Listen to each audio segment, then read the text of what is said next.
आगे बढ़ते हैं नेक्स्ट क्वेश्चन नंबर 9। प्राकृतिक सौंदर्य के अलौकिक आनंद में डूबी लेखिका को कौन कौन से दृश्य झकझोर गए। अब यहाँ पे पूछ रहा है कि लेखिका को कौन कौन से जो दृश्य है वो सब झकझोर गए हैं।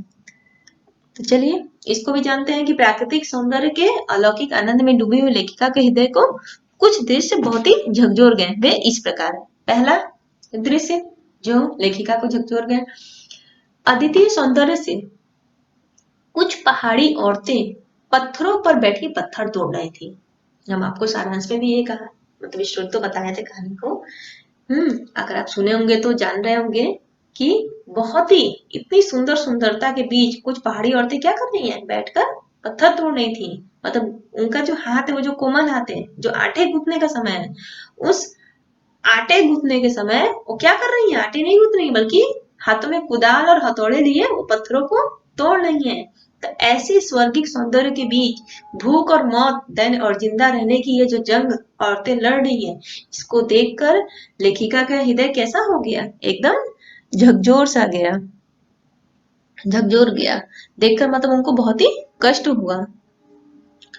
दूसरा पॉइंट, दूर दूर तक पैदल जाते हैं वे बच्चे, वे स्कूली बच्चे जो सिर्फ पढ़ते ही नहीं है बल्कि अपने माँ के साथ क्या करते हैं, शाम के समय पशु भी चराते हैं, पानी भी भरते हैं, जंगल से लकड़ियां भी काट कर भारी भारी गट्ठर ढोते हैं, पहाड़ों के सौंदर्य के बीच इतना परिश्रम पूर्ण जीवन व्यतीत करते हैं। तो ये सब भी देखकर लेखिका का मन बहुत ही दुखी होता है। तीसरा, सूरज ढलने के समय कुछ पहाड़ी औरतें गायों को चराकर वापस लौट रही थी, कुछ के सिर पर लकड़ियों के भारी भरकम गट्ठर थे। चौथा जो लेखिका का मन को एकदम झकझोर दिया वो था चाय के बागानों में बोकू पहने, बोकू एक मतलब उनका वेशभूषा है, जिसको पहनकर युवतियां क्या कर रही हैं, चाय की पत्तियों को तोड़ रही हैं। तो ये सब बातें जो है ना लेखिका को क्या कर रही हैं, पूरा ये सब दृश्य लेखिका को पूरी तरह से झकझोर दे रही है। चलिए नेक्स्ट बढ़ते हैं आगे, क्वेश्चन नंबर 10। सैलानियों को प्रकृति की अलौकिक छटा का अनुभव करवाने में किन किन लोगों का योगदान होता है। जाहिर सी बात है, हम कहीं भी जाते हैं इसका उल्लेख करें, हम कहीं भी जाते हैं तो हमको क्या, सैलानियों कहीं भी घूमने जाते हैं तो कुछ लोग ऐसे होते हैं जो वहां के बारे में बताते हैं हम लोगों को। तो बता रहा है कि ऐसी सुंदर छटा को अनुभव कराने में किस किस का योगदान होता है। तो इसका पहला जो होगा आंसर, पहला पॉइंट जो होता है जिसका योगदान होता है वो सरकारी लोग, वे सरकारी लोग जो व्यवस्था में पूरी तरह से संलग्न होते हैं, मतलब उसको पूरी तरह से लगकर सुंदर बनाते हैं। वहां के रहने वाले गाइड जो उस क्षेत्र की सभी जानकारी रखते हैं, गाइड लोग भी जो होते हैं उसका अनुभव कराने में मदद करते हैं। वहां के सरकारी लोग भी वहां की व्यवस्था को पूरी तरह देखते हैं कि कहीं से भी किसी को, मतलब शरणार्थी को जो भी आए सैलानी, उनको तकलीफ ना हो। सरकारी लोग भी मदद करते हैं, गाइड लोग भी जानकारी देके मदद करते हैं, और वहां के स्थानीय लोग जो सैलानियों के साथ बहुत ही रुचि से बातें करते हैं, तो उन लोगों का भी इसमें साथ होता है। और वे, चौथा पॉइंट, वे सहयोगी यात्री जो यात्रा के दौरान मस्ती भरा माहौल बनाए रखते हैं। तो हमारे साथ जो भी यात्री जाते हैं, अगर वो हमारे साथ मस्ती भरा माहौल बनाए रखें और कभी निराश नहीं हो, उत्साह से पूरी तरह से भरपूर हो, तो यात्रा भी क्या होती है, बहुत ही अच्छी हो जाती है। नेक्स्ट क्वेश्चन, आगे बढ़ते हैं, क्वेश्चन नंबर 11।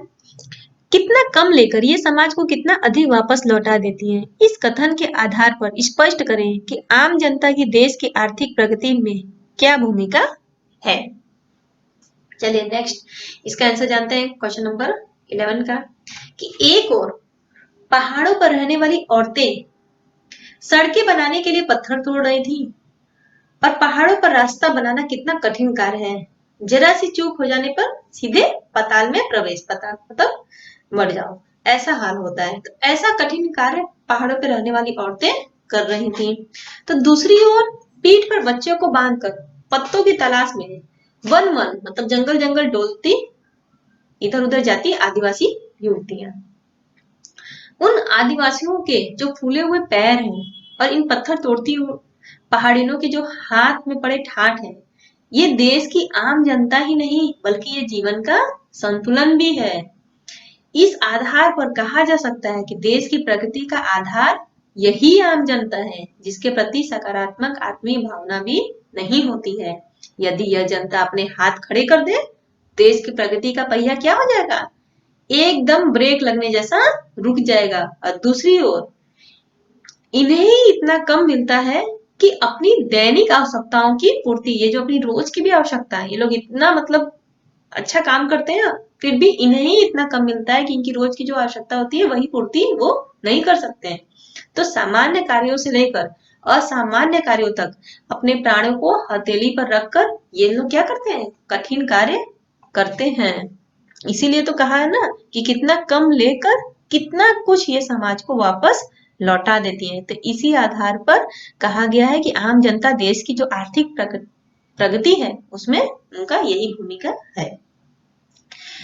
चलिए अब आगे नेक्स्ट क्वेश्चन नंबर 12।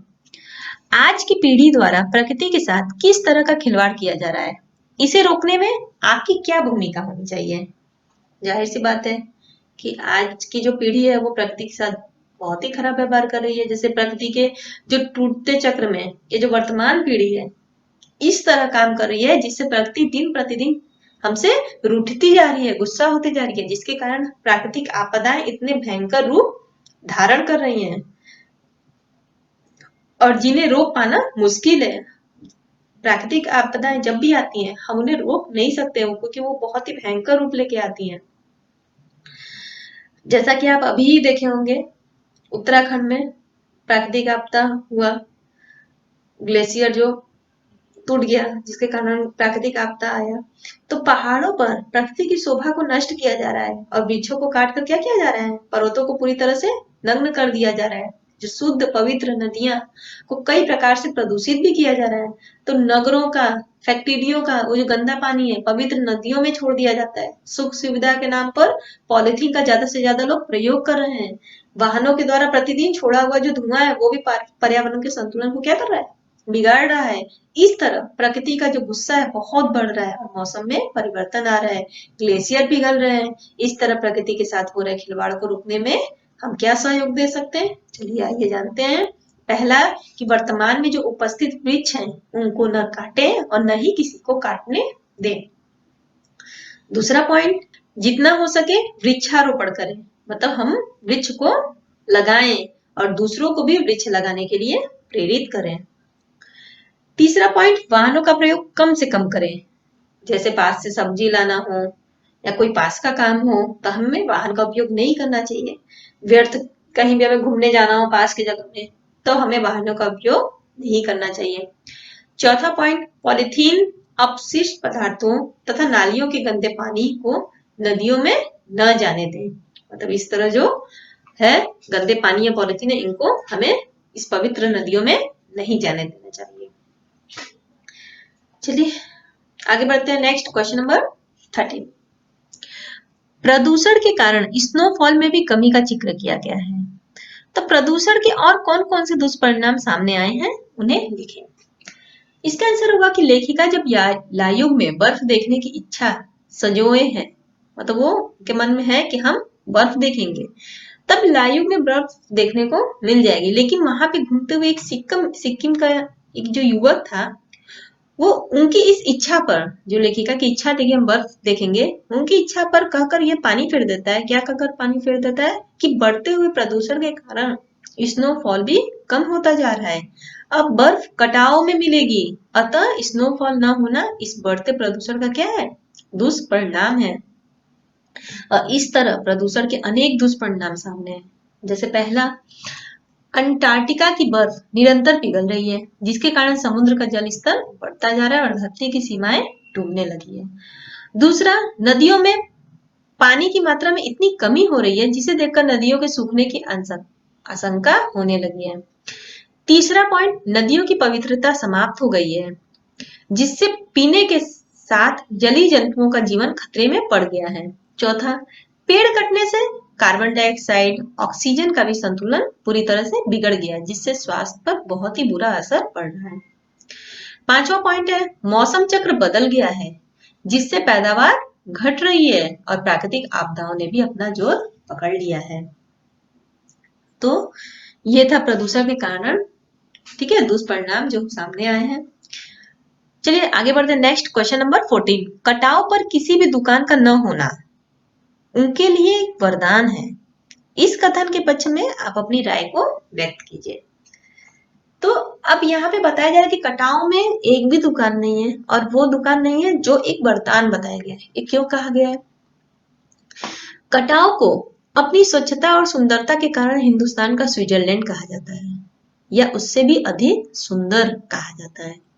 और यह सुंदरता आज इसलिए विद्यमान है, मतलब यह सुंदरता जिसलिए वहां पाई जा रही है क्योंकि वहां पे कोई भी दुकान आदि कुछ भी नहीं है। यदि यहाँ भी दुकानें खुल जाएंगी, व्यवसायीकरण हो जाएगा, लोग बिजनेस करने लगेंगे, तो इस स्थान की भी जो सुंदरता है वो चली जाएगी। इसलिए कटाव में दुकान का न होना वहां के लिए वरदान है। मनुष्य सुंदरता को देखकर प्रसन्न होता है, तो मनुष्य ही क्या करता है, उसी सुंदरता को बिगाड़ भी देता है।